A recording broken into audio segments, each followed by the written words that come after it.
Welcome to Popternative, where we dive into topical discussions from the worlds of pop culture, social media, and sports. Here is your host, Peter Remoliotis, aka PD Beats. PD Beats here from Popternative, speaking to Jessica Collins about Acapulco on Apple TV+.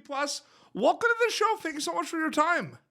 Thank you for having me. What fun. It's exciting. I mean, the show is a lot of fun. There's a lot happening in the show. I was telling you before we started, I really enjoy your character. I mean, such a fun show, a lot of colors, a lot going on. What was going through your mind when you were reading the script for Acapulco, even before kind of going and filming it? Yes, well, what went through my mind the first time I read the script, I could hear her voice, and I knew who she was, and she's really based on real women that I knew early on in my career who were these larger than life people. When they walked into a room, they owned it. It was all about them, but they also had a way of making you feel special and amazing, and they had this magical quality, and I knew that's Diane. You know, it's all about her. It is Diane's world, but she adores everyone that's living in it and just wants to spread joy and fun, and it's so much fun. She enjoys people, but don't mess with Diane as well. Don't mess, that's true. You will see that, yes. Which is really cool. So many amazing characters, so much happening in the show, I feel like. You know, obviously, it's being told in the present time, and you flash back basically to the amazing resort, of course, and all the people involved. But for people that haven't had a chance to see it yet, how would you describe the show? If you were to describe this to someone, because there is a lot happening, but it's a lot of fun, and that's what I feel like we need right now. You know, that's it. I say it's like a bag of jelly beans, you know, which I feel like we just need this so much in the world right now. It's not that deep. It's just we're just spreading joy and happiness, and it's about family and friendship, and hopefully we make you laugh as well. But I think it's a show that I hope lifts people's spirits during these crazy times. It lifted mine, reading the script all the way through all the episodes and shooting them. All of us, we had so much fun, and I hope that comes over with all of you watching it, comes through with the audience as well. You've been doing this for quite some time. You've been a storyteller for quite some time. You've been able to work on some amazing projects. I mean, now it's kind of the age of streaming right now. This is a show on Apple TV+. Just kind of looking at a lot of the projects that you've done in the past that don't really have a shelf life anymore because of these streaming services, and now working on a show with a streaming service. What do you think about kind of the current landscape of content now that we have streaming services like Apple TV+ constantly pumping out content like Acapulco? Well, I love all the content personally, and I love that I can go on these different networks and even just Apple. Apple has so many, Apple TV Plus has so many different areas of comedy and drama. And I was, like a lot of us, I really got into Apple TV Plus from Ted Lasso. Yep. Got me started. And then from there, there's so many shows that I've been watching and enjoying. I just think they're doing terrific things right now. And you're right, this is new. You know, I've done a lot of network television where it's like, okay, guys, Friday night at 8 o'clock, I'll see you, on this network. And this is just, the only way we sort of know what's happening is social media and shows like this, and where people are tweeting us and Instagramming how much they love the show. And, that's our only, we don't have ratings, or at least if they don't tell us what they are. So it's really from the public reaching out, the audience reaching out and telling us, hey, I loved your show. I loved your character. That's really how we're getting a sense of if people are enjoying it. And it's funny because you mentioned Ted Lasso, an amazing show, a very heartwarming show. And it's a perfect kind of PSA and advertisement. I mean, if you liked Ted Lasso, you're going to love Acapulco, and Acapulco's on Apple TV+. So well done there with the plug. That was good stuff. Yeah, that's a lot of pressure to say. Well, if you love Ted, because Ted Lasso's amazing, But right? Acapulco is also a great show, and I it think so makes too. you Yes, feel so yes, good inside, like Ted yes. Lasso. I think that's the connection of the two, is that they both make you feel really good. And I hope we live up to that. I think we do, but I'm a little bit biased. But I think, the same feelings that I got watching Ted Lasso, and I needed that at the time. I feel like we really do deliver joy, just some lighthearted joy in a Absolutely. television show and entertainment.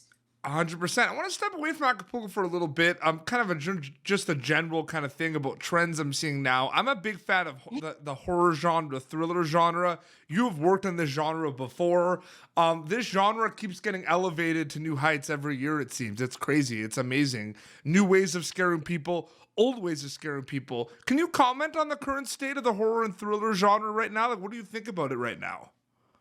Gosh, again, I mean, there's so much content and there's so much room for more content. I started, my first film was Leprechaun 4, and I'm married to the guy who wrote and directed Jack Frost movies, The Killer Snowman, not the family drama. So we have great love for horror movies. We both started doing them, and I just hope the genre continues. I'd love to do another one. Well, I don't think you should be super with what you said right now. I don't think you're that surprised that I asked you that question on this interview right now, right? Yeah, if you've done any homework, you know that we're very fond of the horror genre. But I think you mentioned those movies. All kinds of killer snowmans in my other room. We've got like the head and carrots and all kinds of things all over this. But it's interesting, and you can even talk to him, and I'm sure he would agree too. I mean, it's one of those things where obviously there's the kind of typical horror tropes of like the blood and like the slasher and everything. And a lot of new horror movies have that.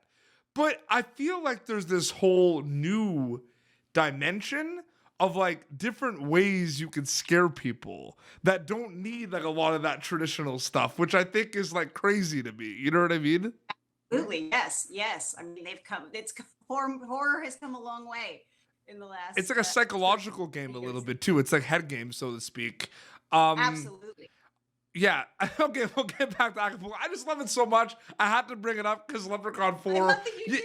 You got to bring it up. You know what I mean? One of the things that caught my eye with Acapulco, and I mentioned a little bit in the beginning of the interview, I mean, the colorful aspect. I love the set. Yes. I love like Los Colinas, like what it looks like. It's amazing. What was it like kind of working on that set and seeing everything? Well, that's all credit to our pilot director, Richard Shepard, who came in. That was a white-colored hotel. And he said, I don't know if he said it exactly this way, but the way I heard it was, I'll only do this if I can paint the whole thing pink.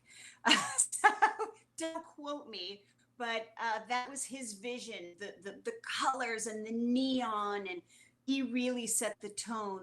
And the sets are they were just as gorgeous in person, to work on. And we lived there. Because of the pandemic, we bubbled at that resort. Nobody came in or out. We were there. So, we really felt like we were in 1984 for 3 months. It was not hard to dive into the times or the energy of the show because we were living it 24/7. Oh, absolutely. And it just, it's funny because I realized that as well. I've spoken to your other cast members, Fernando Carsa. I've spoken to him who plays Memo. Oh, yes. He mentioned that definitely. But it's interesting too because this is a show that is a bilingual show. It's in English and it's in Spanish as well. Yes. That was amazing to see. And it's one of those things too where I've watched lately like a lot of shows and a lot of movies that are foreign movies and shows that are just in subtitles. It was interesting that this was like the first one where it was like consistently like back and forth with English and Spanish. Like I found that was really interesting. Yes, and our writers paid very close attention to that storytelling, that it was balanced. Yes. And I think because of that, US Americans are notorious for hating to read subtitles. Yeah. We all know that, right? Oh yeah, And absolutely. we don't like to do it, but we don't want it dubbed either, but nobody wants to read. And I think with this show, because it bounces back and forth so much, you almost forget you're doing it, and going back and forth. Which one of the things I learned working in Mexico for 3 months with a completely Mexican crew, and with the exception of Cord and I, the cast as well, Yeah. is how much in the Mexican culture, how that's just part of how fast they go from English to Spanish. Yeah, that's just how it goes. That's Yeah. life, Yeah. right? And I was actually at the farmers market the other day talking to one of my favorite farmers, and I'm noticing these things now, how I was trying to speak my adequate Spanish to him, below adequate. And as he was talking to me, he was talking to another person in English. He was going back and forth. And, that's not something I ever really even noticed. But it is, it's in the show, and it's very much a part of the people of Mexico that they're able to just switch on and off so quickly. Yeah, and I think that it's interesting you say that, because Apple TV, when you read up about Acapulco, it's like advertised that it's a bilingual show. Like that's a whole that's like part of the marketing tactic for the show too, which is huge.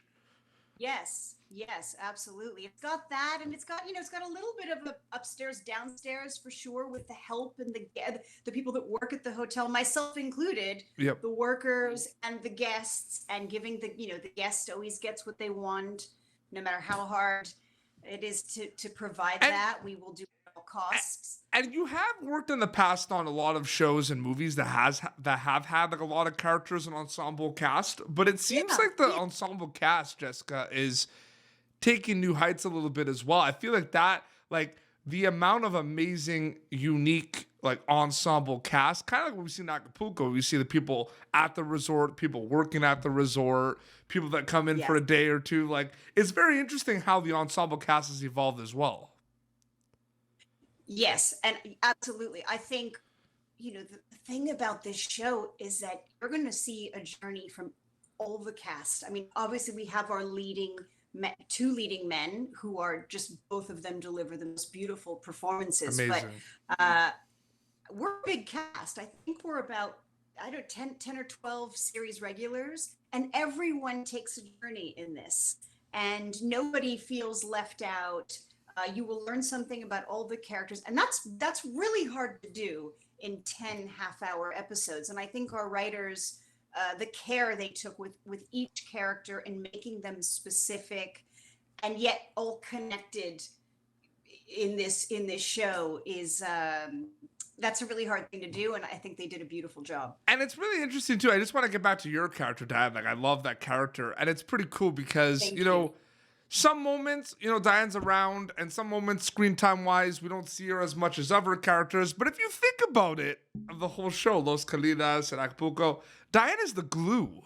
Like, if you think about it, like, is it cool to have been on a show where your character is pretty pretty important for the whole kind of thing going on, if you think about it as well? Yeah, it's really amazing.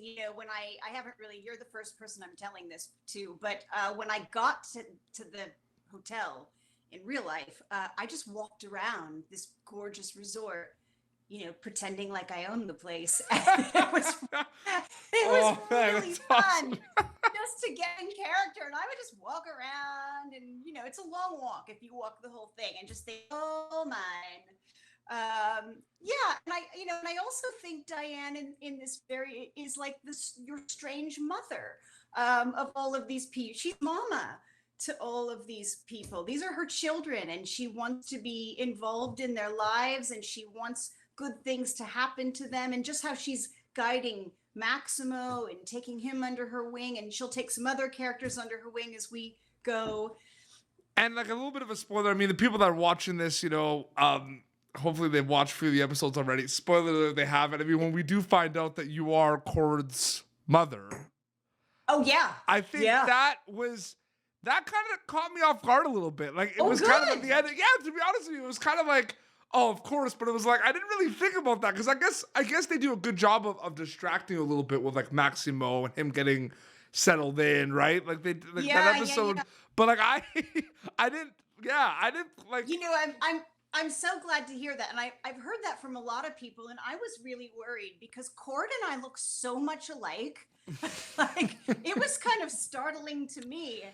I'm being completely transparent with you. Like I'm not saying this because of the interview. Yeah. Like I didn't see that coming. I know a lot of people didn't see that twist. It makes sense though. Like it makes sense when you kind of feel it like it happens, you know, because both Cord and Diane are both have this mentality that they run the place, and I think Cord has that because we find out because his mom literally runs the place.